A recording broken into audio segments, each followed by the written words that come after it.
on, breaker one. This is Short Pants Free Radio. Gamers, get your ears on because we're blowing the speakers out.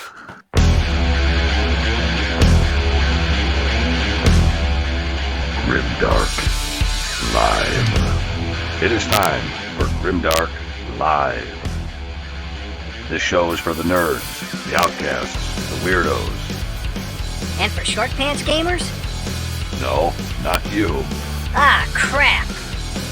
Get ready, all you Grimdark goons, for dice, dragons, demons, and a dwarf. Only right here on Grimdark Live.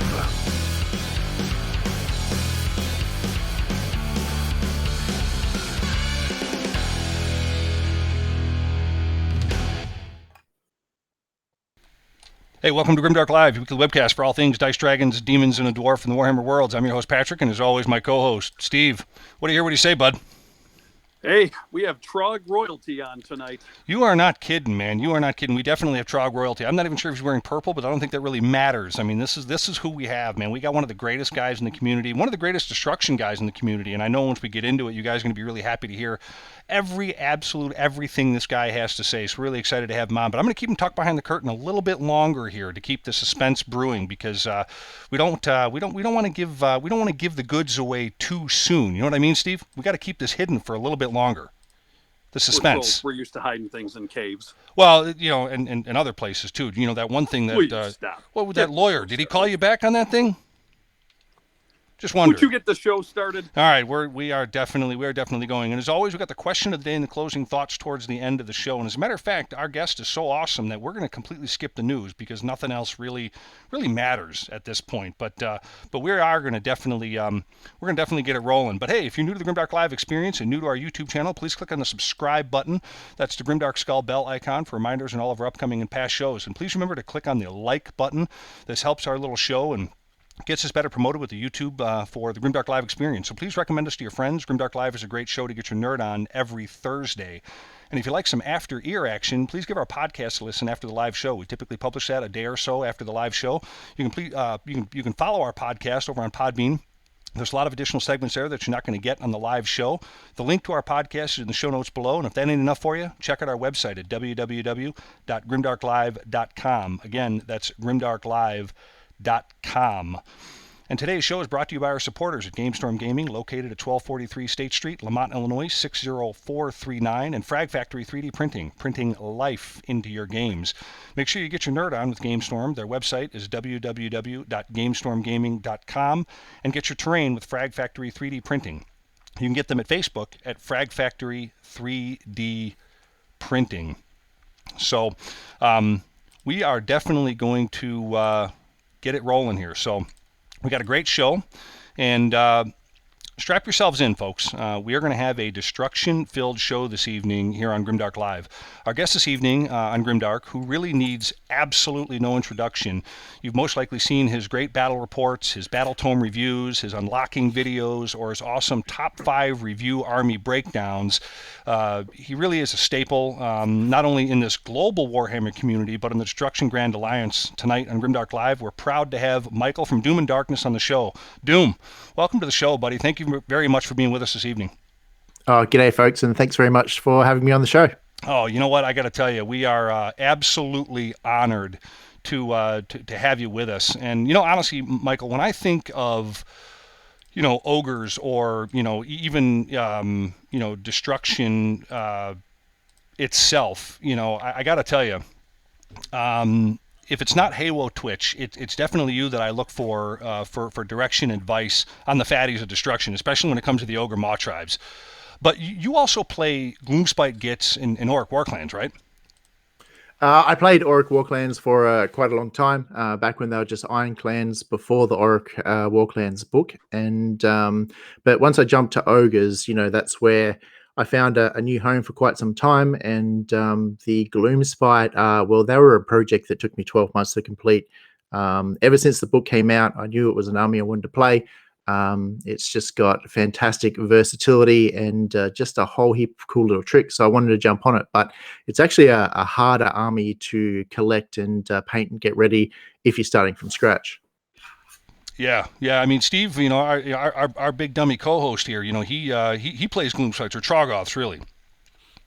Yeah, I play Troggos exclusively, and that's probably one of the things that introduced me to you, Michael, is that you did an hour-long video review of the Troggos as an army, which Yeah, I so thought was very compelling.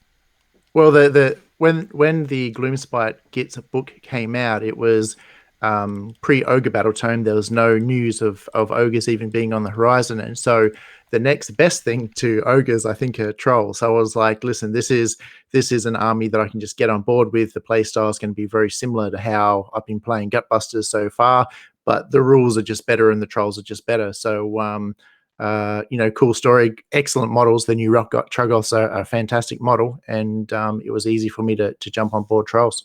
Now, do you prefer the Rock Guts over the Fellwaters? No, I prefer them as a mix, to be honest with you. I think they all have different roles. Rock Guts probably perform better as more of an anvil style unit with a 5+ after save. And the Fellwaters, you can take Fellwaters in a larger block, or you can just run them as units of 3s. Their shooting attack adds a real versatility to the unit, and they're a unit that you can use as a line breaker. So you can just move up, vomit on the chaff, and then charge through if you like. And they can Fellwater Troggoths, you have to commit something significant to beat just a unit of 3. You can't send just your average 10-man unit of battle line into them, because the trolls will pace them. Yeah. So just little units of 3 Fellwaters running around can cause quite a problem for your opponent. But having said that as well, once you put them in a bigger unit, and if you're combining them with Gemnids or another -1 to hit, -2 trolls can be just as devastating as the Rock Guts, if not more. So, I think you can use them in a lot of different ways. Michael, you are a class act, man. I got to tell you, it would have taken me 6 months to study up on the entire Troggoth line just to have that kind of response. And you rambled that off like I was just telling, like asking you your name. That was amazing, man. Good stuff. No, you're just flattering me. I'm serious, man. That was good stuff. But let's we're going to be talking about Gloomspite Gits and Troggoths here a little bit later in the show. But let me ask you this. So now, obviously, here, folks, we're going to be talking about destruction here, and there's a lot to get into with that. But Michael, I got to ask you, in talking about destruction later. But for right now, is there any other armies, non-destruction armies, that you currently play or dabble in? Oh yeah, absolutely. My next love would have to be like Beasts of Chaos. I'm really hot on. I'm really hot on Beasts of Chaos. I absolutely love them, and I actually think that they've got all the tools that you need to be competitive, but the play style and the amount of thought you need to put into making that happen is quite extreme and off-putting. So a large number of bodies, lots of ambushing, lots of MSU, debuffs. You've got everything you need there, but it is just mind draining to play them. So I really love Beasts of Chaos. I've got an unpainted Slaves to Darkness army here coming up. I really do like Chaos, guys. Chaos is my. I'm not sure if it's Destruction or Chaos is my first love, but and I've got another secret Chaos project that I'm working on right now. Nice. My active project, but I can't tell you what it is because Rise of the Doom Bull, my friend that keeps killing me with Feck. Oh yeah, yeah. This is a big screw you to him. Well, I got to tell you, man. You see, Steve, I told you the Beasts of Chaos were pretty good. You got Michael here that's backing me up on that. Well, it's funny, when he was talking about the Beastmen, it sounded like a conversation you and I had about a year ago. Right. Yeah. About exactly. how everyone, Michael, you need to understand here in the States, like people, they rip on Beasts of Chaos so bad here. Yep.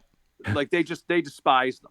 And they think that this army is just not a functioning army right now. And Pat has been talking, to the club since forever about how well they can do and how much thought it does take to put into them to make them a successful army. Yeah. And you know what, Michael, I'll tell you what I'm going to do. I'm going to after the show, I'm going to email you a list that I have with a little bit of a dissertation that right now, and Steve, you can back me up on this. I am currently, as we sit here, 26-1 with this particular Beasts of Chaos list.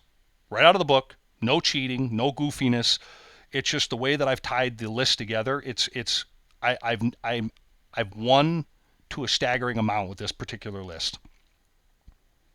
So, well, I'll be keen to see the list and hear how it plays for sure. Yeah, and you got to put it on your show, man. I would absolutely love to see you play the list I'm going to send you on your show one day, or Well, what we'll do is we'll do a Age of Sigmar unlocking Beasts of Chaos, and you can come on and with your list and discuss it. Done. That is absolutely going to happen. But to kind of keep going on here before we get into the main points of the show, Michael, there's a great AOS Shorts article featuring you, I believe it was Adam Burt and Haywo Twitch, that I read a few months back, and.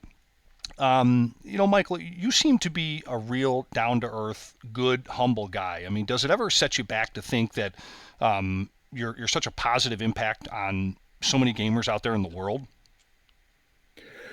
I feel a little bit awkward to sort of think about that sort of thing, to be honest with you. Like I guess I guess that's great if I am, and if you think I am, then that's really amazing, and thank you very much.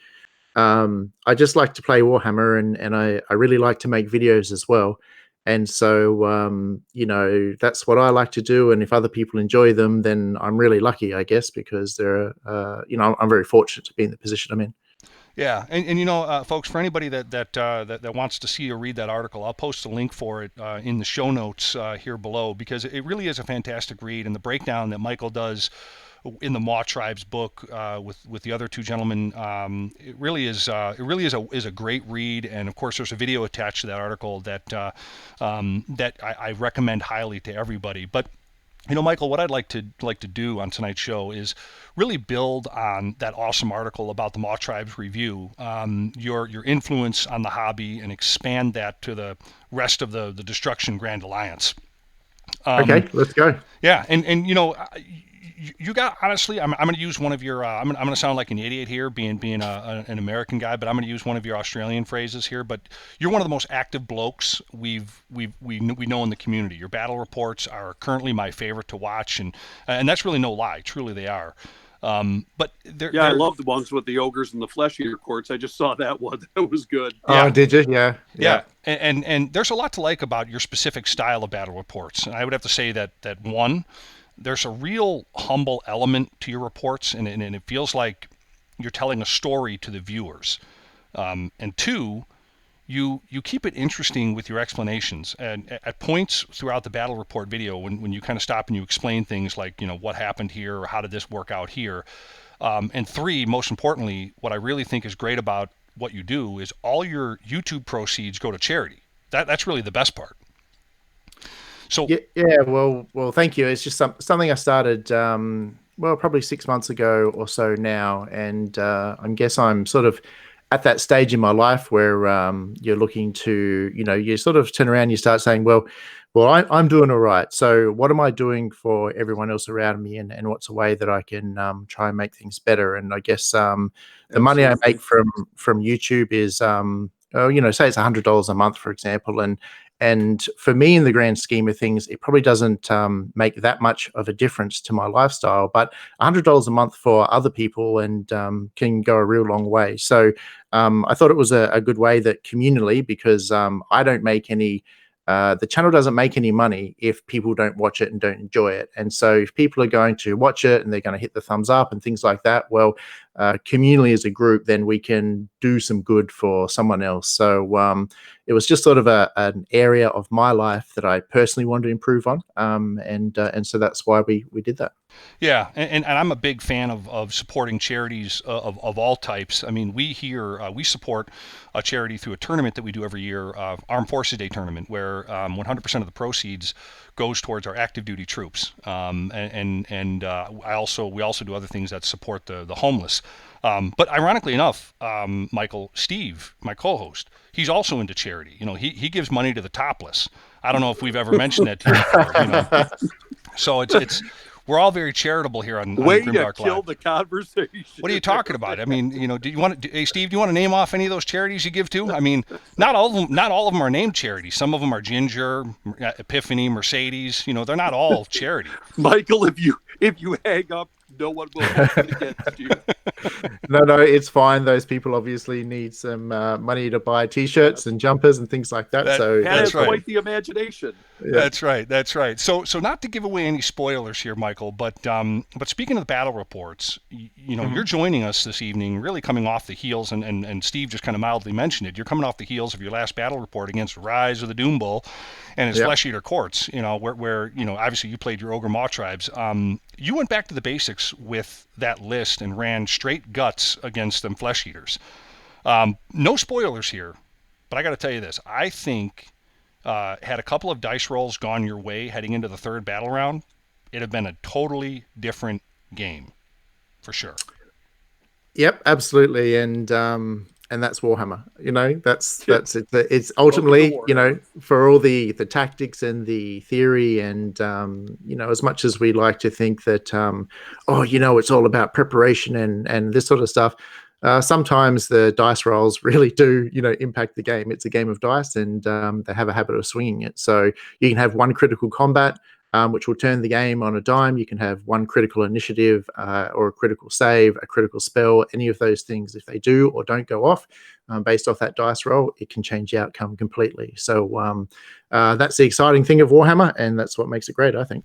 Yeah, and that's why here on the show we say, may the dice gods bless you and your sweaty palms. That's that's something we definitely believe in. But folks, head over to Doom and Darkness YouTube page and watch that battle report. No spoilers here anymore on Grimdark Live. We're not going to push that envelope anymore. But I will say this is another great battle report by Doom here. Absolutely.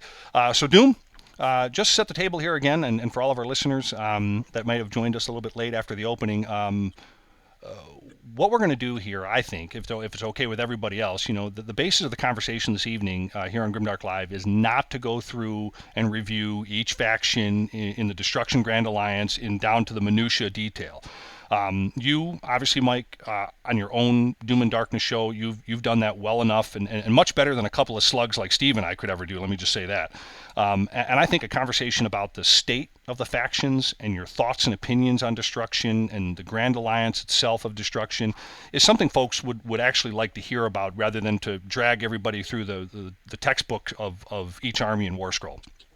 Well, that sounds awesome. Let's kick the tires, light the fires, and crack on. That is the phrase right there, man. You see, Steve, we got to come up with a cool phrase like that. We really do. That's a great phrase. All right, so here it is. I think we should start with the Gloomspite. Steve, I know that you're chomping at the bits, man, to really get into that, and I think that that would probably be a good place to start, right? Well, yeah, because it's the thing that introduced me to Doom's channel. I love that Troggoth review. When I first, when Gloomspites first came out, I went online immediately to say, hey, I wonder if anybody has any great ideas about starting a Troggoth army. And you put together this fantastic 8-hour video where you compared the trolls, the different types of trolls, of which I agreed with almost 100% of it, especially on the Dankholds. But I think what's important is we focus on, I wanted to focus on that sub-faction and really kind of dig in a little bit, not for too long, but a little bit into the trolls and how you think that they hold up as an army today. Here we are almost, a year and a half later. How do you think the trolls exclusive, and when you say trolls, like when I think of a Troggoth army, I think of nothing but trolls. I don't even include Gits in my own personal army. I have just Troggoths in my army with just 3 little fungoid shamans. So I guess my question to you is, when someone says like a troll army or wants to make a troll army, what do you think of when you see a troll army? Like, how would you put yours together? So an all troll army, well, competitively, if I'm going to think about an all troll army from an aspect of, I want to make this army all trolls, take it to a Warhammer tournament and do really well with, my thoughts would be that that's not the right army to do that with. Agreed. The reason being is that the trolls can have high damage, they can hit hard, and they can also have a pretty good anvil there with the rock guts. But if they're just purely trolls alone, then they lack numbers. They don't have the ogre counters 2 rule. They lack chaff and screens, and also, aren't competing that heavily on the magic front. So I guess always, if I'm thinking of competitive army, you want to tick multiple of those boxes or overload on one aspect of the game so heavily that your opponent just can't deal with it. And I don't think trolls necessarily do that, but I think you'll probably have more fun playing your troll army than most other people at the tournament, whether you win or lose. And so that's what I would immediately, when I think about a 100% Troggoth army, that's sort of my thoughts on that. But I think you can blend it just a little bit, and all of a sudden it becomes quite a viable army. Yeah, and it goes back to something Pat and I have talked about a lot when we talk about intent. Like, what do you intend to do with this army? I think I agree with you. If you go into playing a Troggoth army, an all Troggoth army, with the intent that you understand that it's going to be a 2-3, 3-2 army, and that you may get lucky with the occasional 4-1. But and I loved one of the things you said in your video. You were very upfront about it, and you said, if you're thinking of taking this, to a grand tournament and winning the world, forget it. It's not going to happen. So I think it's important that playing the sub factions of any book, to tell you the truth, that often it can be a vanity project. In other words, I just love the models. I just love having a Dankhold in my army, even though I know tactically he's probably the worst thing in the world to take. But no, I agree. I agree with you that you have to have that chaff to make it a successful army. And I do think that you can have like majority trolls and screen them with Night Goblin like Stabas or something, and come up with a very good army. Yep. No, that's how. I mean, that's sort of where I started off as a 100% troll army, and then it's actually the army that I would take to one-day tournaments and local tournaments where I'm playing for fun on my local scene. But I started to think, I said, listen, if I just have 20 grots and fanatics, and then trolls with a 2-inch reach, will I have multiple different layers here of obstacles for my opponent? So the fanatics are the first wave of blocker, and they've also got the ASF, so always strikes first. So straight away you're into that game, and potential for high damage as well. And they can completely offset someone's whole turn. So someone's planning, we're going to charge in here, destroy that unit. Fanatics come out, and now they're just destroying the fanatics. So they're one whole turn behind where they normally want to be. Then after that, once they get into the screen of goblins, they're not only providing the bodies on an objective, but also the numbers to capture the screen for the trolls as well. Well, they go into those, they're automatically -1 to hit. Most of their damage is going to go into that unit of 20, and the trolls have the ability to get drawn into combat and reach over the top and fight as well. And so to break through that mini castle of fanatics, grots, and trolls is almost a 2 to 3 turn process. And the points investment to build that mini castle is quite small. So one unit of 3 Fellwaters, 20 grots, and the fanatics is actually a mini castle that can even keep something like a Ghoul King on Terrorgeist away for maybe 2 turns, just because of the sequence of how the interactions happen. Sure.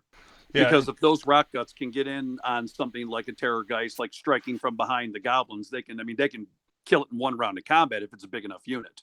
Yeah, absolutely. Like 6 trolls or 6 rock guts are enough to put down most things in the game. And even just a unit of 3 Fellwaters, 4 attacks each, can pump out anywhere from 12 to 20 damage, which is really quite amazing for just a small unit that's quite cheap and has a -1 to hit built-in modifier. So, like, they're really quite cool. The trolls themselves are really quite good. When I actually think about, are phenomenal. Yeah, but when I think about so if you take a look at my most recent battle report where I'm playing an all Gutbuster army, for example, if I do a direct comparison of my guts versus, say, the trolls, I actually think the trolls are better. They're cheaper, and they do basically the same thing. The only difference is the base size, really. But I kind of think the trolls, I think Gloomspite Gits can play a Gutbuster style army better than what Gutbusters can. To be I honest, would agree. Yeah. Yeah. I like the way you put that, Michael. That was a great way you put that, because I completely agree with that assessment. And I think even with their 2-inch reach, I'm not so sure that the base size difference between the rock guts and the iron guts is that big of a deal. The best thing about the 2-inch reach is that I don't ever have to worry about piling in. My trolls, I play 9-man units of rock guts. You can see on the screen there. At least I had my. I put it back up there. I snuck one in on you, Steve. I use 9-man units, and they just demolish anything that they hit. That unit, if it strikes first, usually causes anywhere between 24 to 30 wounds. So if I'm screening them with goblins, and like you said, something comes in and slaughters the goblins, those trolls pile in. I don't have to worry about, piling into the side. They can just go straight forward because of that 2-inch reach there. And then the 5-up ward save. I mean, I can't even tell you how many times that has saved me in battles. And, I know, Pat, you'll attest to that. Yeah. It's unreal. It's just, they basically have the Daughter of Cain after save anywhere on the table. And that's what I think makes them so valuable. Yep, absolutely. The -2 rend as well is really significant. To have that across your whole army or where you need it on demand is really, really strong.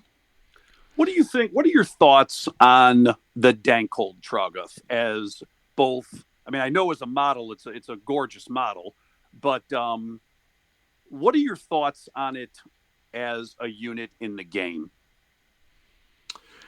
Well, full disclosure, I've never actually ran it in the game. But when I look at it on paper, I think it's too expensive for its points. Yep. If I math hammer it and I, work out average damage and things like that, then that's quite low, and it makes me not want to run it. However, the crushing grip is really powerful. It's a really, really powerful tool. In a game, I mean, this was with my Trog boss, but in a game recently, like, he just crushed a Yeti out of the line, and then the other half had to get taken away because of battle shock. Yep. And that's truly their best ability. Yeah, really, really good. And but I think the spike damage on them can be really good. Like, you just have to understand going into it that you're not playing this unit to get average of 7 damage per round out of it. You're going into it really hoping for that crush and grip, and also hoping that you get that spike damage, and just got to make sure you're not disappointed when he does very little damage, because that's the very nature of the unit. So I've been looking at them more and more. I've even been looking at them as an ally for my Gutbusters.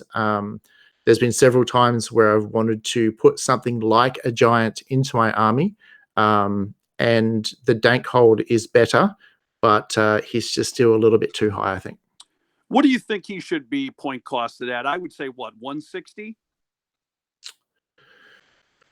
Or even lower, do you think? Because I totally agree with you. He is not worth the... I mean, I take him because I just love the model, and I have to have him in an all-troll army just for the goof. But I don't think he's worth 200 points. I've floated between 140, 160. What are your thoughts on that? Well, his nearest comparison model has to be the Algazler Gargant, who's currently 160. Okay. And so I would probably want to see him around 160. You could go to 120, 160. I mean, 160 is far more attractive. But I would possibly run him at 180. 160, I would be like trying to fit one in wherever I could. Yeah. And just because of the line breaker ability, I agree. Yep. So what, when we talk about the Gloomspite Gits, where do you see them in the grand scheme of armies today as we wrap up this Gloomspite conversation? Where do you think they rank as an army today, if we're going on a scale of 1 to 10? Oh, I actually think Gloomspite are really great. I think Gloomspite are not utilized to their full potential in tournaments at the moment for a number of different reasons. but I would put them at a, like if I was going to say a power level out of 10, I would actually put them at a 7 or an 8. Now, when I do that, I'm not talking about trolls, unfortunately. I'm really talking about goblin spam, heavy magic, heavy debuffs, and board and objective control. Oh God, trolls! I would put I would put them in a 3 or a 4 in terms of their, Yeah, but if you look at if you're going to take Gloomspite and apply them in a tournament scene and try and make them as competitive as possible, mass goblins are really hard to deal with, and their damage output is actually quite high. Once they start getting the mortal wounds off and things like that from the Loon boss, they can grind through a lot more units than you'd expect. So you get them on the objective. They're extremely hard to budge. You can shut down a lot of everything that your opponent is doing. The fanatics, and the negatives to hit sort of do that, and the strong magic as well. And then it's just a whole heap of bodies that you have to try and grind through to win. The problem is if you can outdrop them, get on the objectives first, and then keep them off, then often you can get up on points before they can slowly grind you off and you'll win. The real problem with the army is that most people I've seen that take Gloomspite with a heavy goblin build to tournaments is playing to time. The games generally go quite long. You don't make all 5 turns, and it is not a very pleasant experience for both you and your opponent. Plus, pushing and moving all those models around, it's a nightmare. It really weeds out the number of people that are going to want to do that. But there have been some players in Australia that have consistently taken them and done quite well. But that run will last for 2 or 3 tournaments, and then it's like, listen, I'm sick of playing this army. Too many models, too much time, and too much of that debuffy feel. You don't want to be playing an army that just stops what your opponent is doing all the time, because then your opponent's not having fun. And if you're playing a game of Warhammer where only one person's having fun, then it's generally just not fun for either person. Yeah, absolutely. Yeah, that's very true. So let me before we move on to the Orc War Clans, let me just kind of sum up my thought real quick on the Gloomspite, because Michael, I'd like to hear, if you think I'm right on that or if I'm way off base, and then kind of tie together what I listened to both of you guys talk about. To me, the Gits, if I can still call them that, the Gloomspite army, are made up of so many different units that there's possibly, or I should say a possibility really, of only collecting Gloomspite Gits that can make what feels to be 3 to 4 different armies.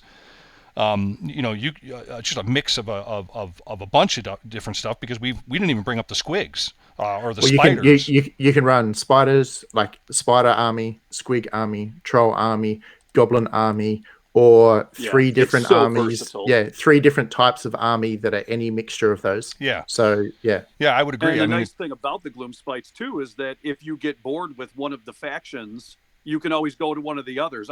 Pat and I have talked about this probably a million times, that you can't get bored with Gloomspites. No. If you're tired of the goblins, go to the spiders or go to the trolls or go to the squigs. I mean, there's so many ways you can play that army that you could literally spend 2 to 3 years building and playing the different factions in that book. Yeah, completely. Yeah, and I think because of all the options, it's really hard to say that the Gloomspite Gits are this or that as far as an army. No. I mean, you've got access to massive amounts of buffs and debuffs, 2+ attack and stacking, -1 to hit on your opponent, all these different abilities and buffs. They're a darn good magic type army. I mean, access to 2 lores, faction, fungoid cave shamans, malign sorcery, endless spells. I mean, and I would have to say, going back to that, the fungoid cave shaman is probably in the top 3 best mages in the game, and with them in your army, you have a 4+ chance of gaining an extra command point. So that's why I take them. I mean, Michael, do you run the fungoids? Yep, absolutely. I run 2 of those. Okay, yeah.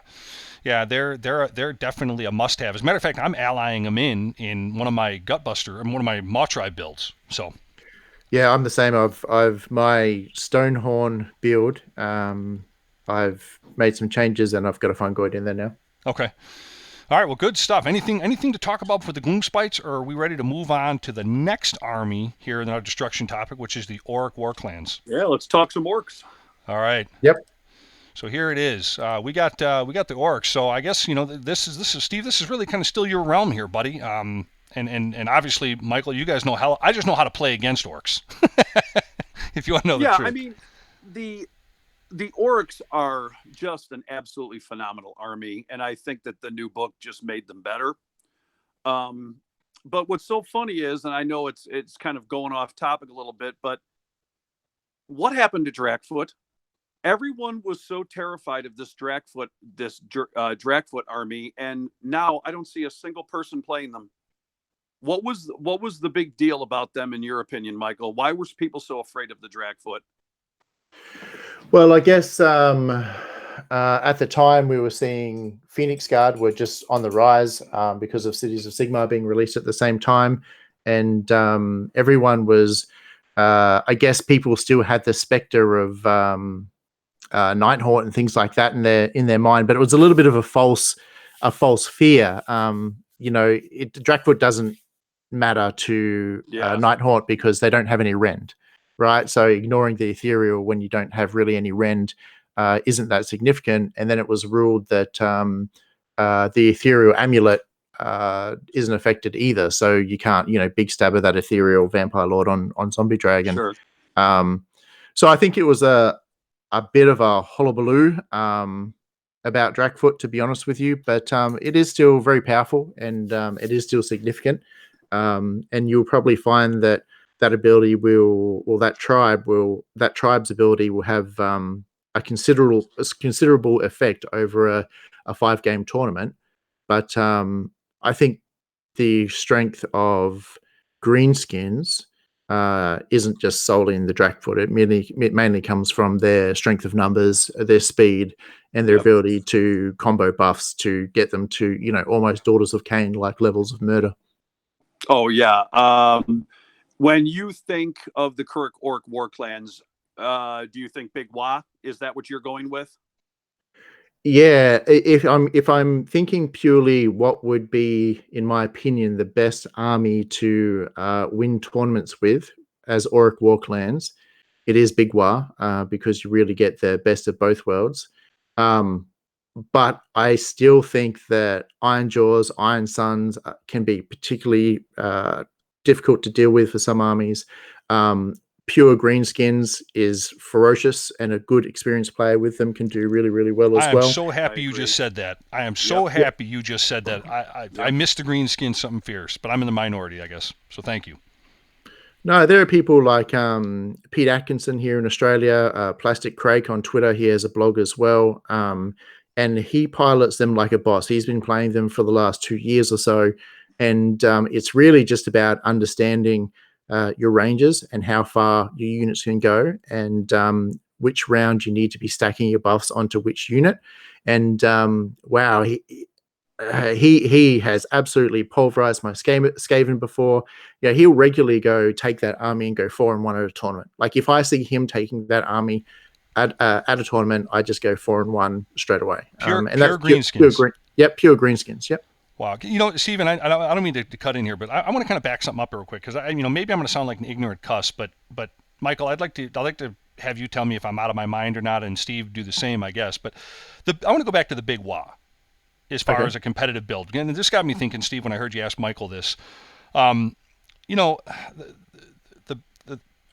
Big Wa option to me, in my opinion, it feels, and again, I'm going from the standpoint of always playing against Orc war clans. I don't currently own an army. My son actually plays them, and I think the Orc war clan book is an interesting battle tome and army to me. And I think because I play Ogre Maw tribes, that's why I don't play Orc war clans. I feel I already have that. But at any rate, the Great Wa option to me, in my opinion, feels a bit hollow, being that it's only one of 3 ways to play the game or play that army, and the coolness of it is due to you, I guess, being able to mix any old orc list in the army.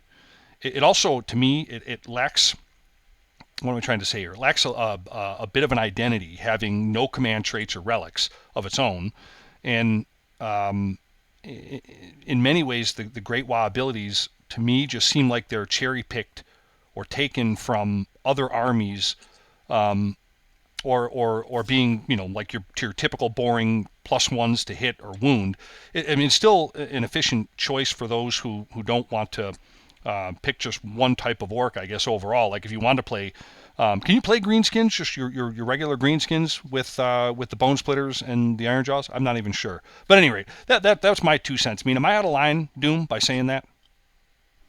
I would agree that they lack a sense of identity. I mean, when you mix the Savage Orcs or the Bone Splitters with the Iron Jaws, Yeah. you don't have a very cohesive force aesthetically. And from a lore perspective, both of them, I mean, they both have wire energy and that sort of stuff, but they both come from very different areas. You know what I mean? Like they both have very different focus Right. and very different lore behind them as well. So mashing those two units together and then taking basically the rules from both factions and blending them, I agree with you. But if that's not your focus or you don't particularly care about that, then go with Big Wire and get those sweet rules. Yeah. It's just an amalgam of the different greenskin tribes. It basically represents when the orcs are on the warpath. Like when they are moving across the countryside and they're starting to form, obviously, a big Wa. Right. Yeah. And every single tribe has joined the Wa. Exactly. All are being called to the banner. But let me go back to this. I mean, while we're on this part of the topic, and I completely hijacked your guys' conversation. So but the old greenskins were moved to Warhammer Legends, which reduced, in my opinion, an already small collection down significantly of as far as orcs go. But can you still play greenskins in a big WoW list? They're not in the book. They're not in the book, no. But they have. Yeah. No. Okay, so you wouldn't be able to even take rank and file greenskins in that list. Well, I don't think you would want to. I mean, there's so many better choices that you could take with what's available right now. I mean, I don't know. What do you think, Doom? Yeah, I mean, apart from the boss on the ball with his banner, which is a bit of sort of side tech that you might incorporate into your army. Apart from that, there's really not that much need to do that, to be honest with you. So I guess there's always the argument of, what if you're an old fantasy player, you still have this big collection and you want to use it in the army. Well, that's unfortunate. Is all I can really say to that sort of situation. So, I mean, greenskins, I don't think really have a real place in the army. I'm sure some hipster list builder out there could come up with some cool tech or uses for them in the army, but for the most part, you don't need them. And for my personal tastes, I don't really like them that much either. Yeah. Okay. What are you seeing a lot of over in Australia? Is it the double cabbage build? No, mostly it's a blend of, so shout out to Joel Graham here, who before the COVID shutdown won Summer Smash with Big Wa and then came second at my own tournament I host here, SAGT. Oh, wow. And the difference between him being first or second was actually 1 paint point. So he essentially won the tournament as well. And he really just has a blend of Savage Orcs and Iron Jaws, mostly using pigs and pigs, Ardboys, and then Savage Orcs. All of the Savage Orc priests and casters are really, really good. The War Chanter is obviously really, really good. And then you put in one more Crusher or Rogue Idol. You could really put those in because they both perform a similar role. I think the more Crusher is better. But army like that, he has a combination of bodies for objective holding, for screening. He has resilience just in the sheer number of wounds, because an army like that is 160 plus wounds. Wow. He has speed by stacking buffs from the spells, so he can buff up a unit and send it across the board to take objectives. And you have real high damage in gore grunters that hit on 2s, wound on 2s, and do damage too on all of their attacks.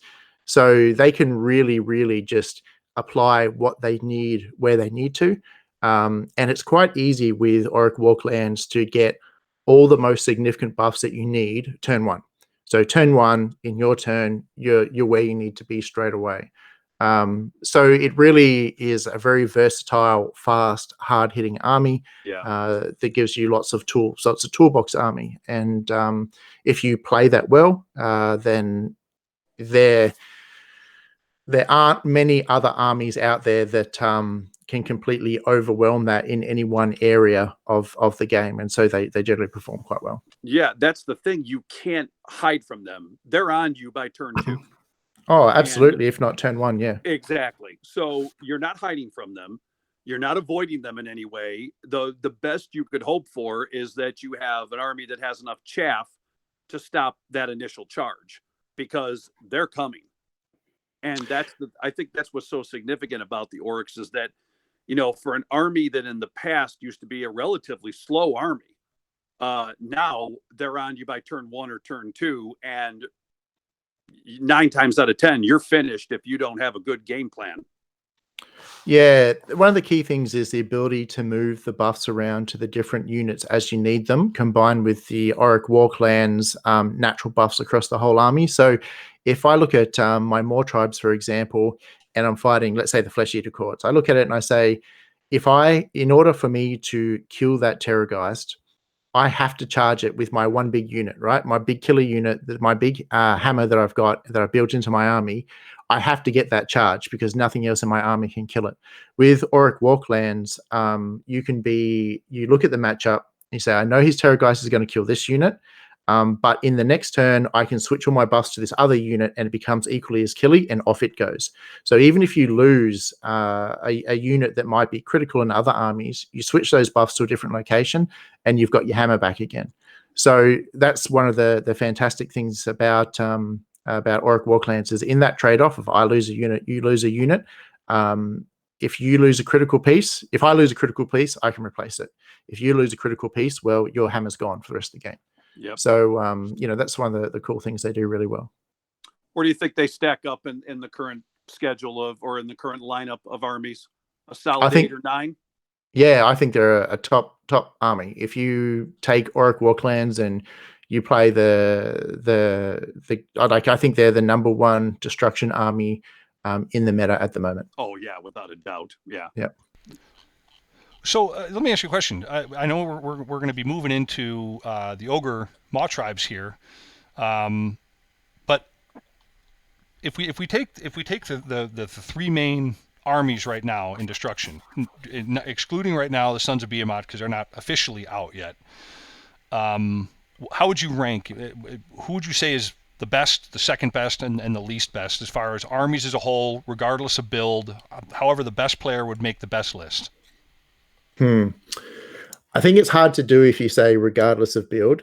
But so if we were to do it with build considered, because we really have to think, and this is in my opinion. In my opinion, the best Auric army is the Big War, right? Yeah, I think that's the best.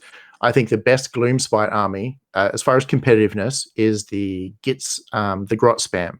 And then I think the best Ogre Maw Tribes army competitively is the Stonehorn build. And so if I take those 3 best builds, well, in my opinion, those 3 best builds, and I then rank them, I think it's going to be Auric Warclans, probably Gloomspite, and then Stonehorns. Yep, I would agree. Gotcha. Yep. Well, here in a little bit, I'm gonna have to. We're gonna get into this, but I got a Nobbler army. I'm gonna explain to you. That's I run. Please don't. No. This is a good one. And Doom, don't listen to Steve. He's been drinking. He doesn't know what he's talking about. I run 300 Nobblers. Okay, you're a madman. Not joking, by the way. So we'll get into that beautiful thing. Yeah. Nobblers are the greatest unit in the game, in my opinion. We don't want Doom to get to leave the show already. So anything else to wrap up on the Orcs before we get into the Ogre Maw tribes? No, I think the Orcs are in a really good place, and I think they're in a really good place not just as Big War, but I think they're in a good place with Bone Splitters and also a good place with Iron Jaws. Some things in Iron Jaws we didn't talk about the Iron Jaws that much, but things like the Iron Suns and you having an ability to charge at the end of your opponent's charge phase is extremely powerful and extremely difficult for your opponent to deal with. Yeah. Against a lot of armies, Ironjaws can simply run across the table and just take almost most of the army off. And if you haven't built your army to deal with that or counter it, you have a real hard time when you come up against Ironjaws. So I think people can take just pure Ironjaws and still be competitive, in commas. I think people can take Bone Splitters and be competitive in commas. And I think people can take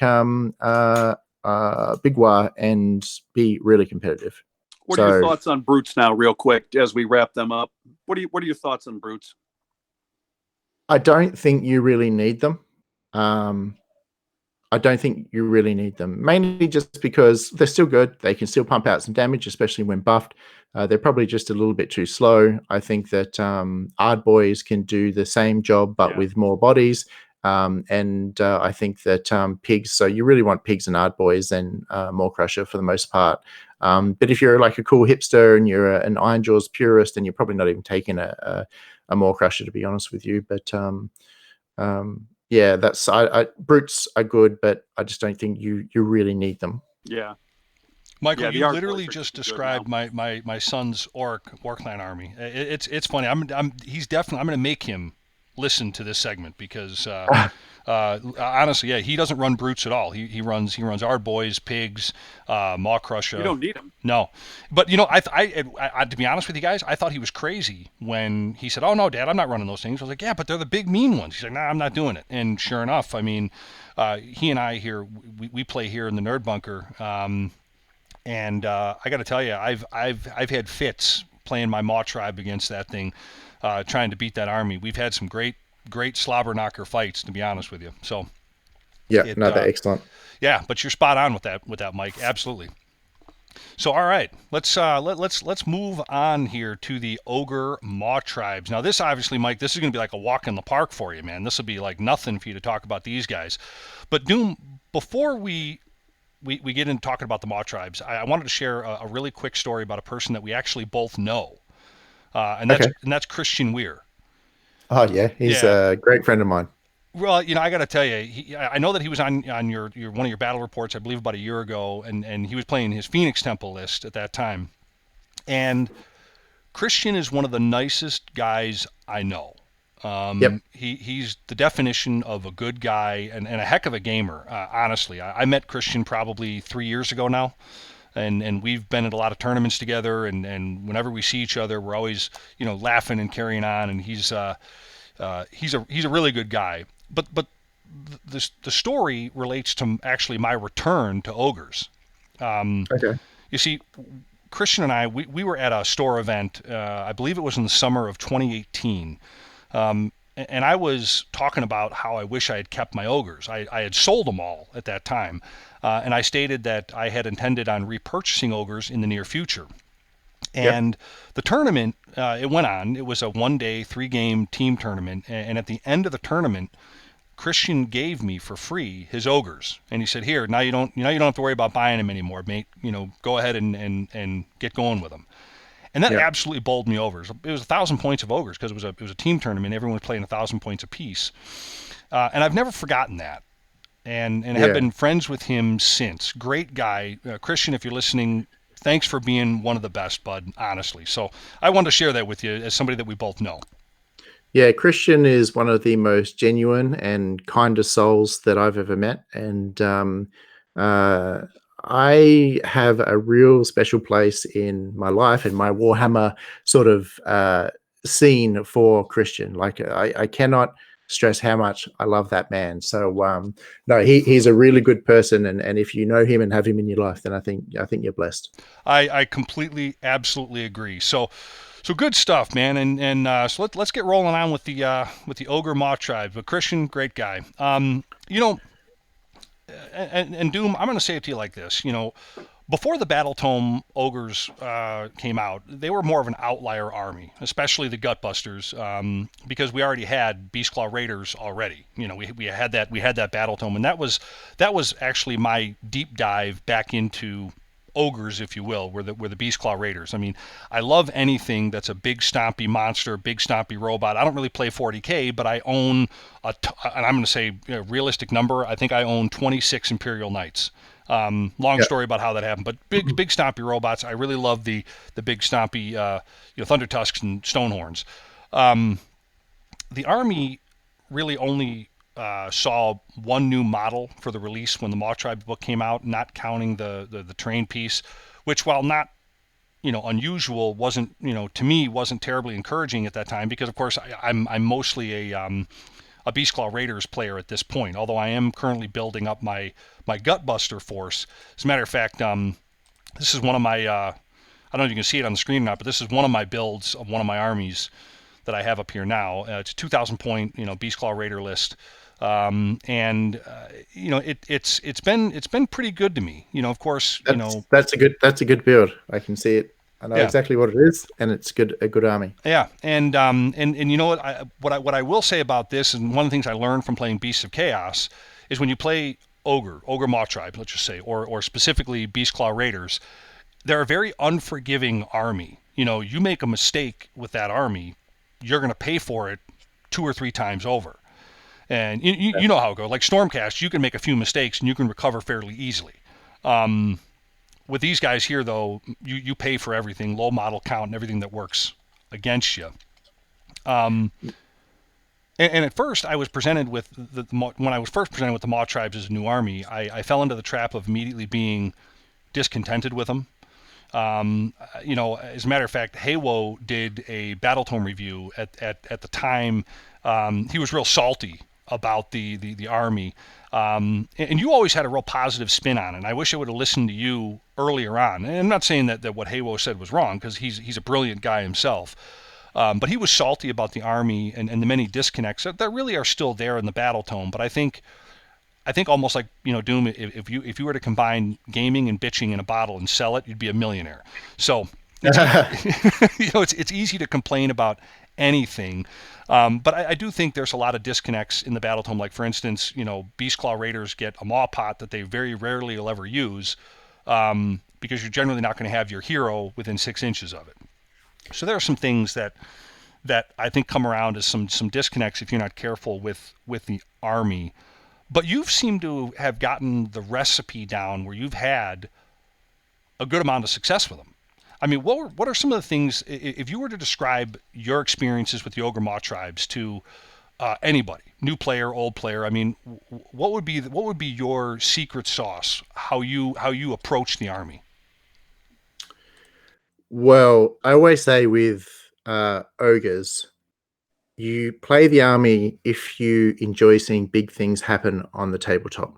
So if you want to see a relatively small unit go attack your enemy and do a big amount of damage, you want to watch things explode, then ogres are good for you. And if that's the thing you get out of playing Warhammer the most, you enjoy the experience of different things occurring on the tabletop, then ogres, win or lose, are really, really good for that, right? Because the Stonehorns, they do charge across the table, and they don't always do a lot of damage, but when they do a ton of damage. They do. And you feel awesome. Or when your big unit of Iron Guts just absolutely chop a Terrorgeist or something like that to pieces, you're like, wow, that was great. They just cut the dragon apart. Yeah, damage 3, watch these dice explode.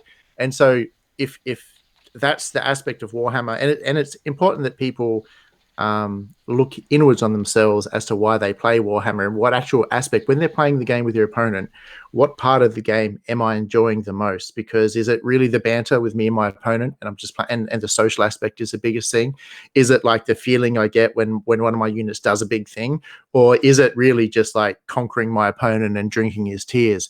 You sort of really you just need to sort of pay attention to what aspects really bring you the most enjoyment, and then I think lean into those. And then sometimes some of the things like how competitive in an army can kind of take less of an important role in your decision making. But I always say to ogre people who are looking at getting into ogres, if you want to play a fun army that it really has quite simple mechanics, so they're not complex, there are no complex interactions here, it's pretty straightforward and it does big things that's enjoyable, then ogres are for you. But my relationship with ogres is really quite complex, and before I sort of start talking about it more in detail, because I will not shut up. Please, man, please. I kind of want to hear what Steve has to say and what his thoughts are on them first, because otherwise, I'll just go till the cows come home. All right. Boy, Pat, you found a soulmate here in your home. Steve, I'm moving to Australia, buddy. I just want to let you know. Yeah, I love the ogres. I love anything destruction. I think that most destruction players play destruction because they want to play big monsters and they want to play Godzilla. I can say that Pat and I come from that generation. We talked about this a couple shows ago. We talked about our generation grew up with the Godzilla, the monster movies. We love the big stomping monsters. And so I think that ogres are the perfect army for that type of player. Or if you're a maniac like me, you'll play trolls. But I think that they're a great army right now and that a lot of people underestimate them. And I think that they can actually be a tournament winning army. I don't think for one moment that ogres are as bad as people have said they are. And so what I usually do is I'll listen to people like you, Doom. I'll listen to your show, and then you see what a professional player can do with an ogre army. And they can be devastating. Remember, these are 4 wound models that have damage 2. They're not chumps. And a unit of gluttons can do a hell of a lot of damage on the charge. So I love the ogres. I love most of destruction. But I think the ogres are a great army right now. And I think they're definitely a competitive army with the right general. So what I'll say is that the first thing I'll address is the overall power level of ogres, because some people initially have said that they're not very good. Like people like Haywo, for example, who are really frustrated at some of the nombos in the book. The things you wish you could do and seemingly would want to do, which the book has been written in a way that streamlines you out of being able to do that. And it's really, really frustrating. And to be honest with you, I agree with Haywo on every single one of his points about how the book was constructed and the actual design of it. Now, that doesn't have any bearing on the overall power. AOS Shorts has gone through and compiled all the different winning lists from at all the most recent different tournaments. So he's gone through all of the ogres and he's got all the ogre lists, which top 10 at various different tournaments since the book's come out.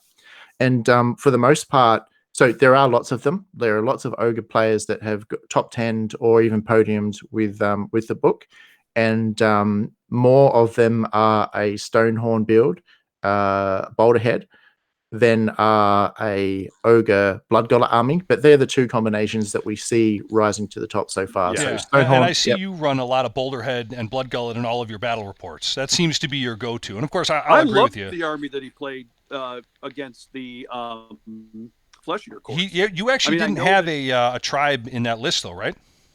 Yeah, that was Bloodgullet. That's a Bloodgullet army. Oh, okay. In the most recent, army. I loved it.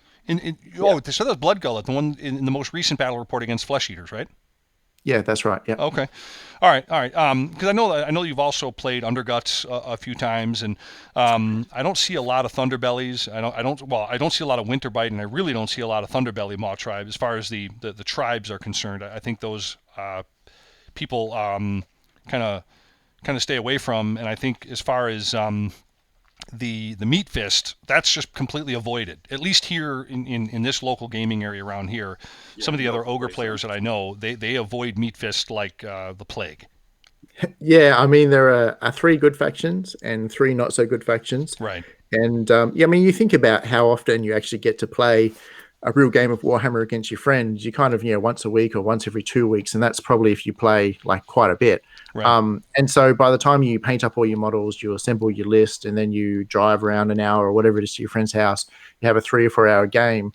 You sometimes don't want to risk just running those perceived suboptimal builds and just going, yeah, everyone was right. This is trash, and I've just wasted 4 hours of my both mine and my opponent's time because I've brought something that was never really going to compete. Exactly. My friend Rise the Doombull, he used to run 4 Thunder Tusks before the new Battle Tome. That was his army, Thunder Tusks and Yetis. And so he has committed himself to trying to make the best of Winterbite that he possibly can. So it'll be interesting to see over the next few months where his army evolves and where it ends up as an optimal Winterbite and how competitive that is. I don't think it is, but it should be sort of mid-tier, mid-table sort of power level. Yeah. Let me interject here on the Thunder Tusk, because I'm a big defender of the Thunder Tusk, and I think Rise of the Doombull and I are cut from the same cloth, because I love to hear that he's putting his Thunder Tusks out on the table. Because I'll admit it to you, Doom, I'll admit it to you right now, that I was that guy, and I'm doing the finger quotations right now. I'm that guy. A couple of years ago, I ran the 4 Thunder Tusk list, 3 Huskards and a Thunder Tusk Beast Rider list, where back then it was just 2+6 mortal wounds as an ability, the dirty snowball as we call it. And you made a lot of friends with that list. Oh gosh, I'm still getting death threats, Doom. I really am. I'm still getting. And I was one of the few that liked to see the change as far as what they did with the Thunder Tusks, but only because they gained the Avagar Ancient. Because in a sense, in my opinion, what has happened is the Thunder Tusk now has become a delivery piece for your other to your other Hurt Locker type units. Like let's say if you allied in some Rakka Troggoths, and let's say you utilized to keep your Thunder Tusk behind, say, a unit of course, obviously this would have to be a Huskard or a Frostlord on the Thunder Tusk to get that mount trait, but to have them behind like a unit of Iron Guts. And obviously, Michael, you know what that mount trait does. It prevents your opponent from they basically got to hit last. In other words, so always strikes last aura within 3 inches. Yeah, so you deliver that. You put a unit of Iron Guts, and we all know what kind of nasty bit of business those guys can do. You put them in front of your Thunder Tusk with Avagar Ancient on there, and you go up against pick a unit. Even between the horn attacks, which are fairly minimal, because what I love about the Avagar Ancient is, as long as the model didn't charge, well, you're not charging a Thunder Tusk. They're pillow fisted. They don't do much. But I'm a big defender in Thunder Tusks because I think if they're used in the right application, they're as lethal as they ever were. And I think like Rise of the Doombull, I'm going to give him all the props I can, because if he's putting them in a Winterbite list where they still have that 18-inch shooting attack, and Winterbite gives you that the fog that I'm drawing a blank of, the Ghost in the Blizzard type of where you get the negative one to hit while you're in your own territory. That's a brilliant. That could be, I should say, a brilliant build, as long as he has something in front of those Thunder Tusks that are gonna like I said, have the Thunder Tusk be that delivery piece for whatever fighty unit you want to put in there. So yes, so let's talk about Thunder Tusks. I am beginning to believe that there is a real role for Thunder Tusks in a lot of different armies. And if you have a look at the army that I ran against the Slanesh player, which is Skull Battalion with the cats for both screens and objective grabbers, and then Stonehorns for the power punch, always in that style army, I need a unit to keep back to hold my home objective. You can leave 2 cats back there, but most things can take them off, and I can't afford to leave a Stonehorn, which needs to be out killing things, back there. Right? It's just a wasted Stonehorn. Yeah. And so in that sort of instance, I'm actually thinking, well, a Avagar Ancient Thunder Tusk is actually not a bad idea. It's relatively cheap. I can still take the Stonehorns for do I need a Huskard on Stonehorn if I'm not running the Yorbad or Jolbad? No, I don't. Right? No, you don't. But if I've got the points for him, I may as well replace him with a Thunder Tusk. Here's my keep back. It gives me some shooting. The Thunder Tusk is built in -1 to hit and always strikes last. You can't just send a 10-man unit of Canary Heart Renders or something like that to kill a Thunder Tusk. The Thunder Tusk still win that fight every single time. Mm-hmm. And so I'm starting to think, okay, there's a role there for them as well. And in fact, that list that I played against that Slanesh army is probably my preferred Stonehorn build at the moment, and I've taken that Huskard out and put in the what do you call it, Thunder Tusk, as well as a Fungoid Cave Shaman, just so I've got the Dispel and also a chance of generating some more command points. Yeah, and you know, go ahead. Sorry about that. I almost cut you off. No, the Algar Ancient and Iron Guts combination is a real combination. You can push it forward onto an objective and say, come and try and deal with this. Mm-hmm. But there are two problems with it inherently. One is that people can avoid it. So you will end up having to push your Iron Guts away from the Thunder Tusk, just charge them off, which is fine because, it gives you another turn. People say, I don't want to mess with it. And so away they go. But the thing is that when you build your armies and you choose a tribe, so you choose a tribe and you get your artifact, and then you're normally going to want to get that second artifact, right? Because you normally want to get that Ethereal Stonehorn or something like that. Absolutely. As soon as you do that, you're point starved to put in the Thunder Tusk and the Iron Guts. You just can't fit them in. And so in order to work that combination into a list without sacrificing the rest of the whole list, you need to be no tribe. Okay. And that's fine. There's no problems with that, but but you just need to sort of go, okay, because you watch, as soon as you start building lists with Iron Guts, 8 or 4, and the Algar Ancient Thunder Tusk, as soon as you start building that list, you put that block together because you want that combination, and then you build the rest out and you go, no, I don't have enough. I don't have what I need. Right. And the only way I get what I think I need that I know works is to sacrifice that. So that's the inherent problem with the Battle Tome, is that whenever you're building your armies, you're building down these general pathways, and the things you would want to do, you can't quite do. And so that's the only problem with that. It's something I'm going to try and show on the channel as well. But I think in order to do it best, you kind of need to do it in a no tribe army. If anyone thinks that they can really work that combination up in a tribe army and have the rest of the army still be competitive, so have enough bodies, have enough damage to take care of your opponent, then please send me that list, because you're looking at 800 points there for 8 Iron Guts and a Thunder Tusk. Right. Yeah, that's true. Which is a unit that you're really saying, okay, I'm going to move up and you're not going to attack me. I'm going to take that challenge. I'm going to come up with a list. I'm going to send it to you, because you got me thinking now. Because let's put it this way. I think the secret to this success in this list is allies. So here's what I'm saying, Doom, and let me just try to explain this as choppy as I can, but I think I can get through this. So you've got your delivery system. Let's call the Thunder Tusk the bus, right? This is the bus. It's going to deliver your Iron Guts, right? And you've got that on one side of the table. On the other side of the table, let's say you bring in, say, 6 Rockgut Troggoths with all that they can do. They got a shooting attack. They've got ward save. They got -2 Ren, damage 3. They got 2-inch reach. They got everything you want. And then you were to sprinkle in, maybe a couple of smaller units of lead belchers, for that shooting and almost like that crowd control, the herding ability that lead belchers are going to be able to do. And then you throw in there maybe a small unit of 6 to 9 ogre bulls with 2 hand weapons, or I'm gluttons, I guess they're called now. I still call them bulls. And I think if you were to build that list somewhere in with that type of combination, you could, I think you could have a real winner on your hands with something like that. Of course, again, being that it's ogres, you'd have to really be on your game, because I still believe, as much as I love the Maw tribes, in my opinion, they're my favorite destruction army, probably my favorite army next to my Beasts of Chaos.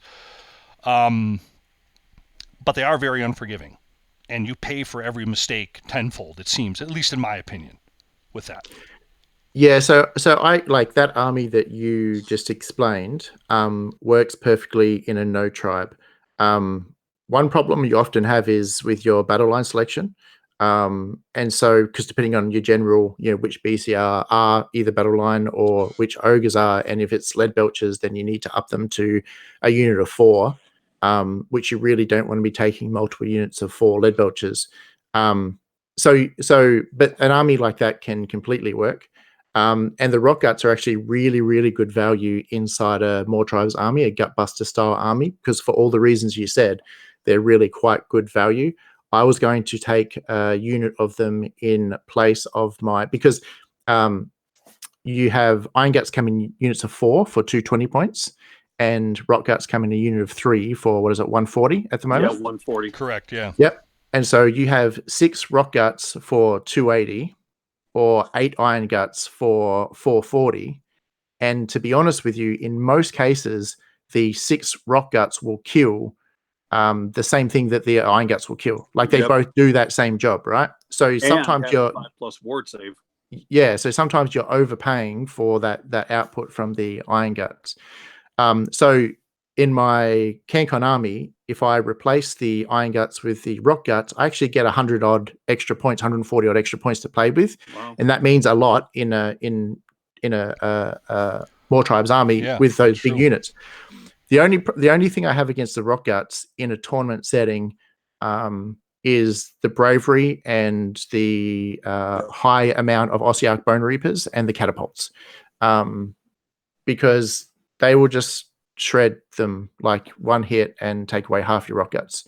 And then unless you have a command point caddy to follow them along and auto pass battle shock every single time, they're going to get battle shocked off. So I think they're really good, but you just have to build that extra failsafe in with them to support the unit, and sometimes it can be counterproductive to what you want to do. But I mean, I guess, listen, if you're thinking about your ally in a Rock Gut Troggoth, 6 of those, and then also Fungoid Cave Shaman for the same points as 8 Iron Guts, where you've probably got something that does the same thing, generates command point, adds a dispel in, and it's and he's also the person that can follow them and make them immune to battle shock. So I think that's a good little an option there. Yeah, I'll work up a list and send it to you. I'm going to take that challenge because you got my brain going, man. I want to get that worked out. But I know we're cutting through a little deep on the topic here, but Maw Tribes, that's your thing, Doom. We gotta wring out the bar rag as much as we can on this topic here, bud. It's hard for me not to go like full Maw Tribe. That's it. I know you never go full Maw Tribe, but sorry guys. You got to go full Maw Tribe when you can. But I got a question for you, and I've heard you talk about this, and I've read it in some other things, some articles, and I kind of want to get your 2 cents in a tin can. Now where we're at with the army, might makes right. I happen to really love that rule, might makes right. Although I got to tell you, and I kind of want to get hear where your thoughts are now. I liked your idea that you had made a while back about wounds remaining as a method of holding objectives. But where do you stand on that whole thing now? Oh no, I don't like wounds remaining as a way. Maybe I had that. Maybe I had that wrong, and then I apologize. No, I don't like that idea at all. I think might makes right is an excellent rule. I still wish they hadn't have implemented it and rather just gave ogres the power to compete with objectives because of their combat output without adding the model multiplier onto holding objectives. Because as soon as you introduce this for ogres, it sets a precedence for every other army. Well, why don't I get it as well? I'm elite, I'm a bigger thing. Why does just an ogre who is the same as a troll, why don't trolls get it when ogres do? It's the same sort of thing. And so when you set that precedence, and I don't think you necessarily needed to. Now, having said that, I don't want to see it copy and pasted across to all the other armies because it's probably the strongest thing about ogres at the moment. And if we lose that, if it becomes common amongst other armies, then it's going to set us back a long, long way. Right. However, I do think that there is room in the game at the moment for certain types of monsters, certain units, specific units within battle tomes to count for more. I don't see why a Rogue Idol or a Maw Crusher doesn't count for 5 or 10 or something like that. So I think there's room in the game to expand that type of rule out and selectively apply it to individual units within different battle tomes. So it's not just blanket across the army. And and that will balance things up. Because at the moment, to be honest with you, like I have one butcher on an objective and I have Archaon on an objective, and my butcher wins. And I've had that situation happen before, and I'm like, okay, cool. I'm happy that I captured this objective, but looking at this on the table, there's no way that he steals that objective from Archaon. Yeah. You know what? That's a great point. And you know, when you talk about cutting and pasting, the first thing that popped in my mind right away was the Monsters' battle line. You know, now we had it first. We meaning Ogre Maw tribes had it first. And now you're seeing Seraphon and these other armies come out. Flesh Eater Courts as with Monsters' battle line. And it's interesting that you brought that up because how do you feel about other armies essentially getting that can obviously unless we're going to take like some lunatic like myself, 300 Nobblers in an army, they're generally going to outfield us as far as models on the table, model count. So how do you feel about other armies, as you put it, copy and pasting the Monsters' battle line type thing? I don't mind that at all, to be honest with you. I generally love looking at a table and seeing 5 big monsters on it. Like, I think that's really, really cool. Yep. And so I think more people should be able to play with that type of army. If I look at Skaven, for example, I have played Skaven in the past, but when I look at that army, I go, ugh. I've no desire to buy and collect that army, even though I love it, and just simply because of the model count, and I don't want to play that sort of Warhammer. But if I have an option where I can buy into an army and I only need to run 6 models, well, I'm probably going to buy into that army. So if it gives more ways for different people to play the armies that they like, that they normally wouldn't be attracted to, then I think that's a good thing. And I don't think it necessarily detracts from, I guess the only argument could be, well, is it steals from the identity of Beastclaw Raiders, as Beastclaw Raiders were historically the classic monster mash army where you could do it. Yep. And now you're kind of like, oh, well, I'm not that special anymore. But I think we got to share the love, share the specialness, and let all the other factions have a little bit of that monster fun as well. Yeah, that's a great way to put it. So a couple more things. I know that we're starting to wind down the Ogre Maw tribes, but and I think we put Steve to sleep. I think he's completely out like a light. No. I'm thoroughly enjoying listening to you two fanboy over the Maw tribe. Sorry, I got to tell you, I'm in. No, it's okay. Believe me, it's a good conversation. I've enjoyed it. I am in nowhere near the. Start talking about trolls, and then you'll see how bad I am. Well, I got to tell you. So, how would you feel about a guy? Let's just say, a guy gets on the table with you. He considers himself a Maw tribe player, but he's got 300 Nobblers on the table. Right. Would that guy be a real jagoff? Would you just absolutely hate that guy? He would be a real sadistic son of a bitch. Hey, Steve, I don't know if I want to show him the army anymore, man. Why not? Hey, you've already gone too deep. You might as well swim the whole distance. Oh God! Yeah. All right. Well, don't hold this against me, Doom. I mean, I know we're just starting out our friendship here, and I don't want it to be completely thrown out the window. It might be about to end. I'm just saying. So I actually, because I'm such a sick person, I actually created a page for the junk mob, the Nobbler Horde. Oh, Jesus! And can I apologize to him in advance? I think I'm gonna turn Doom into this, man. I think he's actually going to appreciate this. No, he's gonna think you're crazy like everyone else does. So no, go ahead. But just a couple things. I mean, Doom. I know for some of the folks that are going to be joining us later on the podcast, you can't see this beauty, but look at these. These are my cats, man. I took some Rhinoxes and made them into my cats for the army, because my army is essentially it's a real dirty trick, Doom. I've got an Ogre Hunter as my general. My battle line are 3 units of 2 cats. Obviously, my converted Rhinoxes here. Yeah. And then a tyrant, because obviously the bully rule. I don't want any one of my units of Nobblers 60 to run. Yeah, my 5 units of 60 Nobblers to run once they run up and get on an objective. But honestly, I really am a jerk. Oh, and there's my I know I got it kind of tilted, but there's my Maw pot. I figure it was fitting. A toilet. There you go. Yep, that's appropriate. And and there's my hunter.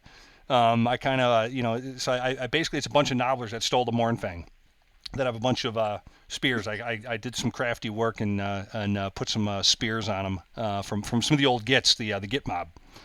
Yeah. And he plays this with no shame. That's true. That's true. I really do. But I wanted to show you here's the army on the table. Now this, I forget what this was, but this is what my 300 nobblers look like in a particular scenario at the beginning of a game. I mean, have you ever seen anything so beautiful in your life? I have no words. That Smart man. that is actually a thing of beauty. I have to say, that is amazing. So that is really, really amazing. All painted, fully painted.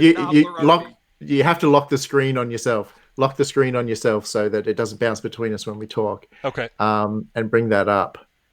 All yeah, right, that is really something special. Do you have any scrap launchers in that army?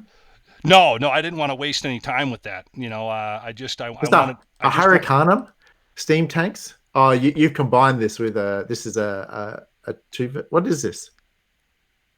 This is as far as the what you're seeing right here. Oh no, I'm sorry. This is we decided one night we do these things called war meets. Can you see it? Okay, did I lock the screen? Yep. Okay, so we do these war meets. Our club does. We call them war meets. And we were doing a team 2,000 points apiece. So actually, this is a mixed shot here. I got some of those goofy free guild that are in that army with me. But man, they're cramping your style in this photo. I can tell you that. I gotta tell you. But it's to be honest with you, I started playing back when the White Dwarf in 7th edition Warhammer Fantasy Battles allowed you to have an all Nobbler army. They called them the Unwashed Masses. The Gittering Horde is what they called them. I ran 1,000 Nobblers on the table. I have no words. So Doom, he's not joking. So Doom, here's what I'm gonna do. If I were to make it out to Australia and I were to bring the greatest army in the world, they wouldn't even let you through customs with Nobblers. Come on, Doom. What do you think? We got to try to set this up, man. I need to. If you come to Australia and you bring this army, we will 100% make a battle report. It'd be impossible to not show this army on the channel. Done. I'm going. He's going to live to regret those words. Trust me. But I had to show that off, because it's Doom. Christian might even disown you. You know what's funny is I do have a funny sidebar story with Christian in this army, but he completely. I think he still looks at me with disgust and disdain over this army. No, listen. What you should do is you should come to CanCon one year. That's down in Canberra, so book an Australian holiday close to the late January. Sure. It's when we have our, the world's largest tournament on. Everyone can travel down here, meet us there, play in the tournament. We'll catch up, have a whole bunch of drinks, and it'll be awesome. Oh, and man. I'll play it. Sorry, that's my phone. It's an absolute must. So, all right, well, back to the normal stuff. So the last thing I want to bring up before we move on off the Ogre Maw tribes is I've noticed one thing about the way you play your army. Other than you play it great, but I've never, at least in my recollection, where are the Mournfangs? Is that not your style? No, I have 12 of them here painted up, and I guess the essence is that I really like the book, I really like ogres, and I want to play every style. I started off as a Gutbuster player. And that lends itself to Blood Gullet, in which Mournfang can have a role in that army. And then I've gone to Boulderhead, where I'm maxing out on Stonehorns. Sure. And I will get to the Mournfang heavy armies shortly. Okay. So I just want to, I really want to go through Underguts, with the Iron Blasters, all the different builds. So I've got the exact army that you have ready to play, and awesome. A lot of people are advocating that we play it actually in Blood Gullet as opposed to Boulderhead. Wow. That might actually be pretty good. So the idea there is that, and it's largely based around Alpha Strike, but you charge across the table, you take a Jawbad or a Yawbad, whatever you want. You clear your opponent's screens with the impact hits and the blood vultures and things like that. And then because you've successfully completed a charge, the Blood Gullet command trait lets you and units around you within 12 inches, wholly within 12 of your general, do a 6-inch pile-in. So you Yeah. charge in, you clear the screen, and then you can almost 6-inch pile in most of your army, hopefully into the guts of your enemy, and then start your combat sequence. So that's something that I'm planning on trying shortly, and as well as just that style of list in a classic Boulderhead as well. Nice. All right, that one I'm actually really looking forward to see. Cool. Yeah. That's awesome. When do you think you'll actually have that out as a battle report? I mean, I know you said you wanted to go through these other lists, but when do you think you'll have that one ready? Well, I think probably the next game I will be with that army. So 4 Stonehorns, 2 units of 2 Mournfang, battalion, so Jolbad or Yolbad to get me to like a 3-drop in a Bloodgullet army, and that will probably be my next game. So hopefully, not this weekend, next weekend I'll have that game. So probably about 2.5 weeks from now, I should have that up on the channel. Awesome. Looking forward to that for sure. So, well, good. Anything? I mean, I know we can keep Maw Tribing out here, but anything before we move on to the Sons of Behemoth, the new darlings in the Destruction world? No, let's we can finish it off there and move on to the Giants, because Giants are awesome. Yeah. Well, here we go, man. I mean, Doom. Sons of Behemoth, right? While their full story of Sons of Behemoth, I guess, is going to be presumably revealed in their battle tome, we know that if played as an entire army of giants, they're going to be part of the Destruction faction. We already know that. So I'm going to kind of turn it over to you, Steve. Jump in, man. So what do you have to say? We finally got menacing giants. Doom, thoughts, man? What do you think? Well, Steve, why don't you start, because I've been talking forever. So why don't you start, Steve, and then I'll jump in and probably talk forever again. No, I just think that I think they're the giants that everyone's been waiting for. I have a loathing and hatred for the current giant model. I think it does not accurately represent the terrifying creature that a giant should be. And then these Sons of Behemoth models are revealed, and all of a sudden we have real giants, and they're the exact size that they should be. I think it's going to be one of the most popular armies of the year. You're going to see them in every army for at least the first year. I guarantee I'm going to have them in at least one in my troll army, and I know somewhere down the road I'm going to build them as an army. I think they're going to be the biggest thing to hit Destruction, no pun intended, for a long time, because they're a completely new army. We've never seen this army before. We've seen orcs before. We've seen goblins before. We've seen ogres before. We've never seen giants as an army. And I don't even think those 3 models are it. There's got to be characters for this army. Yeah. There have got to be, I'm hoping there's going to be some kind of beasties to go with the army. I think we're going to get King Broad as a I think he'll be the character. Yeah, mm-hmm. I do. I think that obviously going to be one kit for 3 options to build, which means that you're going to get the War Stomper, the Kraken Eater, and the Gatebreaker. Yep. But I think there's going to be something down the line, if not hidden in this one box set, that you're going to be able to get the named character King Broad. At least that's my guess. You're going to see these giants at every tournament. Not necessarily as an army, because to tell you the truth, I don't think that's where this is going. I don't think that people are going to be building an army of 6 to 7 giants at $130 a pop, because I think that's what they're going to probably cost. I think these guys are going to be inserted into armies as allies. And yeah, because they can do that too. Yeah, I think that's eventually where they're going to end up. I think they're going to end up in armies as allies, and the conversions are going to be phenomenal. Yeah. Because you're going to see them in death armies as zombie giants. You're going to see them in lizardmen armies wearing like scaled, cloaks or something. Yeah. And I think that's what's going to make them such a hot army, or at least such a hot product line, because they're so versatile. I agree with that. And, and here's something else. We have to assume that the Forge World Bone Grinder Giant, or Gargant, I guess to use the right term now, is going to be part of that army. Oh, I'm quite certain he's going to be, yeah. So, yeah, Doom, what are your thoughts, bud? I think this is the best release since Age of Sigmar has come out. Yep. They're my favorite models. It's my favorite army idea, and I could not be more on board with any other army in the world. Like, this is so good. If you look at Ben Johnson, you follow him on Twitter. Yeah, I do. Yep, and so you see the Owl Guzzler Gargan army that he's created. He often gives you an insight into the battle tomes, what are coming up, and what you can sort of expect.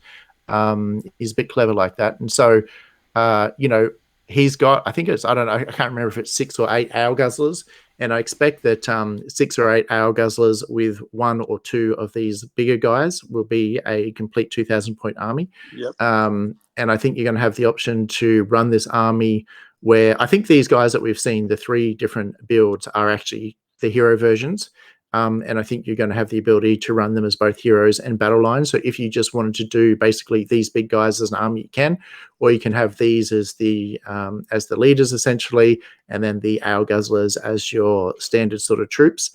I will probably buy about 5 of these giants, I think, because I want to make one of every different kind, and then have some fun with another 2 as well. My big hope is that I can find a role for them within my Gutbuster heavy Moor tribes, where I can switch out my Stonehorns and things like that with one of these. Because aesthetically, like, they're just big ogres, right? If you take a look at an ogre bull and then you just multiply his size, you've got one of these bad boys. They're like big man-eaters. And so they're really, really awesome. And that's what I really want to do, just be able to get one of those, put them in my army, and he fulfills a real role, and he's just awesome. So I'm super excited for these giants. Yeah, if I build that army, I think that's exactly what I'm going to do. I'm going to try to find a build where I can only use the big Gargants. I don't want to use the little ones. And I don't even care if the army's good, because for me, at 52 years of age, for me, the experience now is just playing with cool models, to have cool stuff on the table. And I think that having an all army of these larger Gargants would just be incredible to see on the table. But I think in all fairness though, Steve, Doom needs to hear just how much you dislike the Ale Guzzler Gargant. Well, it's not, look, I don't like to insult an artist's interpretation of what they think a model should look like. As much as we've ripped on the Lumineth, we've also, prefaced it by saying, look, I understand the artist had a vision. It just wasn't the vision that I envisioned.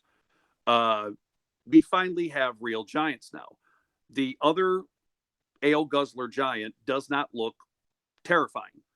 Being a Godzilla generation guy, I want something. He just looks like me with my shirt off, really.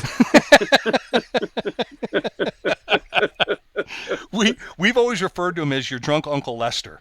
Yeah, we call him creepy Uncle Lester giant. But I mean, he just doesn't look terrifying. And a giant should be terrifying. This is a creature that's standing 50 feet tall. These, like the new Gargants, 50 feet tall, or 30, 40 at least. Yeah. These creatures should be terrifying. An Ale Guzzler does not look terrifying. It looks comical. I mean, a giant is one of the classic sort of monster archetypes of myth, and even if we look at other mythology, or we look at classic established lore like Dungeons and Dragons, for example, where the giants, cloud giants, fire giants, storm giants, are such powerful and epic beings. You really want a giant in Warhammer to run parallel with how they are in the different worlds as well. So I completely agree. Yeah. Amen to that. Because you have to have a giant that instills fear. When I look across the table and I see 5 of those Mega Gargants coming across the table, I should be crapping my pants. I should be looking at those models and saying, "Oh well, this is going to be a fun fight." That's what I want them to do. I want them to inspire that level of apprehension across the table, because they should inspire fear. They should be a terrifying looking creature. Yeah, what's the point of Jack in the Beanstalk when Jack just climbs up there and it's just like six dads hanging around with their dad bods, and you're like, all right, this is not that scary, really. Exactly. That's a great. You know what? I'm gonna have to steal that. I'm gonna have to steal that analogy from you, Doom. Yeah, that was great. I love it. So let's look at the tabletop. Let's look at the game itself. Obviously there's going to be 2 options to play this army. obviously the first army is going to be the army of Gargants, their own destruction battle tome. And I think personally, in the short term, with the euphoric nerd juices getting all excited, I think that this is going to be an extremely popular way to play this army, meaning all giants. And then of course I think option 2 is an army where, as I stated, any army can add one. I think this option where, you take a Chaos army or you take a Cities of Sigmar army, I think this option will probably be the most popular in the long run. Yep. And according to the GW previews, the Gargants in the Sons of Behemoth will have some sort of mercenary rule that's going to be making them usable, as I said, in different Age of Sigmar armies. But, Doom, what are your thoughts? I mean, am I on point with that, or do you think I'm a little off base? I mean, that's the way I see it when the army first drops. I think a lot of people are going to rush out and buy them to try and make their own whole giant army. Depending on how well that plays on the tabletop, we'll see where it evolves from there, to be honest with you. As long as I think they will likely have a role in most armies, and people are going to want to convert the hell out of them to match their army as well. So, if you can put one of these in a Lizardman army and you can convert the hell out of this guy, so he's wearing, Terror Guy skulls and all this sort of stuff, it's going to look really, really cool, and it's going to give people a real good hobby project as well. So, I think it's going to be, really, really good and really exciting. The thing that's going to determine it most is how good their rules are, because if their rules are not that good, like, to be honest, let's say they're 20 wound models, but they don't have any sort of after saves or anything like that. Okay. Well, they're just going to die in one round. Yeah. Right. Like, you're going to have these big monsters. He's going to look amazing, but any decent unit in Age of Sigmar at any tournament is just going to charge into it and take it off straight away. Yep. And if you're paying 400 points or more for a model that just dies before he ever gets to really do anything, then people are going to drop them really, really quick and just use those points elsewhere. And so that's going to be depending on how they build them out. And I think that's what they're going to do with them. I think they're going to go, these are just giants, right? So they're going to have a lot of wounds and they're going to have high damage, but they're going to be lacking all of those other tricks. And if that's the case, and that's what I expect they're going to be, then I don't think they'll be as prevalent. They'll build because they'll be hot when they first come out and everyone want to play with them. But then as time progresses, they'll start to drop off more and more. That's actually my expectation, but we'll wait and see. Yeah, and I like the way you put that, because it brought to mind the current giant or Gargant that we have, which is the Ale Guzzler. And of course, in destruction, people obviously. drop him easily. And well, you don't see a lot of them on the table, and I think it's a lot of and Steve, you and I have talked about this. We've had other people on the show that have expressed the same sentiment. Doom, I'd like to hear what you think, because with the Ale Guzzler Gargant, they got that goofy drunken stagger rule, and I've heard more times than not that's why people don't take them. Oh yeah. So I went to a 1,000-point tournament. It was just for fun. And I thought, you know what, let's just take a Ale Guzzler, right? Because we're not here to win. We just want to have fun with our friends. So I take an Ale Guzzler. The first charge, he falls over. Yep. The second charge, he falls over. Like, literally in the same game. The first two charges, he fell over. And it was just, it was hilarious to a certain point. So if these giants have that rule, it's a dead army. I'm probably going to lose my mind. Yeah.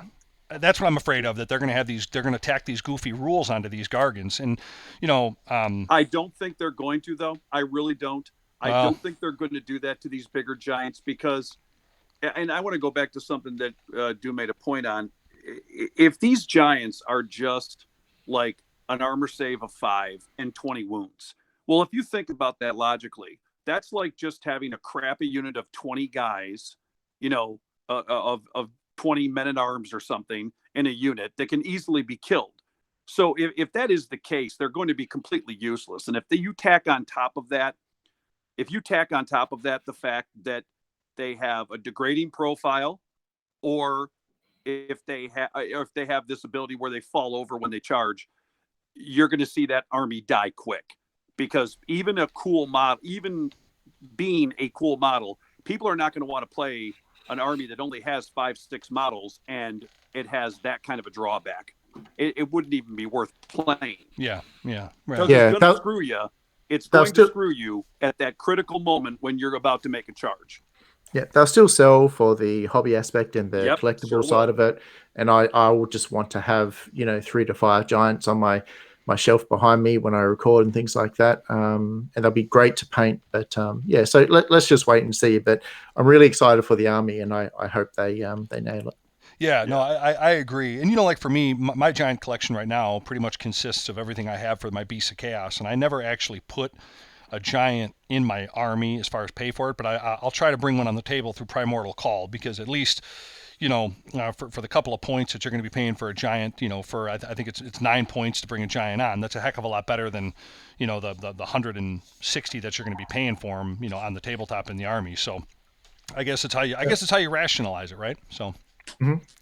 So good stuff. Well, that's the beasts of. I mean, here I go again. That's the Sons of Behemoth we got. So here we are. We're at the point in the show where we are going to start talking about or start asking the question of the day. So Doom, you ready? I'm throwing it at you first.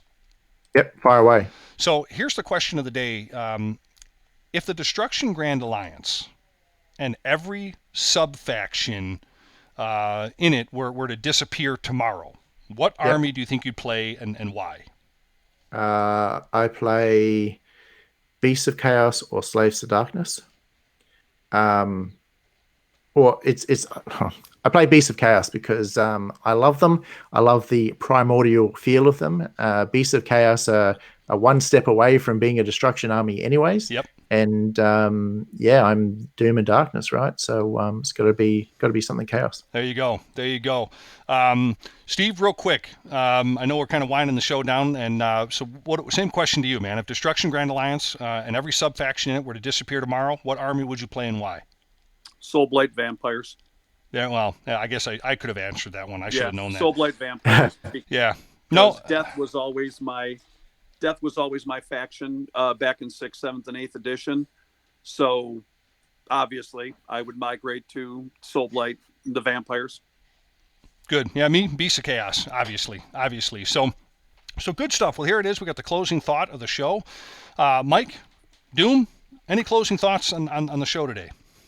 No, I just want to say thanks very much for having me and inviting me to be online. You've got a really great podcast here, and I wish you all the success. Absolutely. And one of these days we're going to have to get onto your show, and maybe I'm going to bring those Nobblers down to Australia, man, and we're going to have a fight right there. Don't threaten him. No, I'd be happy to have you on the show, and I hope you do come down one day because we'd love to have you. And I'll tell you, if you make it to Chicago, man, I'll buy you a beef and a beer. It's a great town to get to, man.